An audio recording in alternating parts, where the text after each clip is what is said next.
Ինչու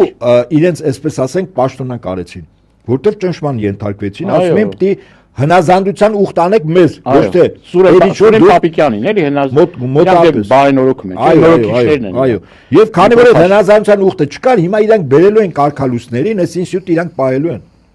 Ինստիտուտը պահելու են, բերելու են կարգալույսների, տալու են բավականին բարձր գումար, հաստիկ, սրանց առարկայացնելու են, այսինքն սրանց 18 թվականի պարտությունը պետք է ինչ-որ ձևով փոխհատուցեն, հետո այդ կարգալույսներին պետք է խաղի մեջ մտցնեն։ Գիտեք, որ կարգալույսներին, որ Վազգեն Սարգսյանի սպանությունը համարում էին հրաշք։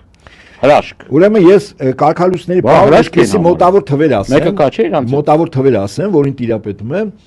Ուրեմն Վեհապար Հայրապետի կառավարման որպես եկեղեցու հոգևոր առաջնորդ կարգալույս արվել մոտ 100 հոգևորական, մոտ 100, բայց այդ 100-ից 2 տասնյակն է, որը անձամբ Վեհապար Հայրապետը կարգալույս արել այդ հոգևորականի վարքին, բարքին, ծառայությանից խուսափելու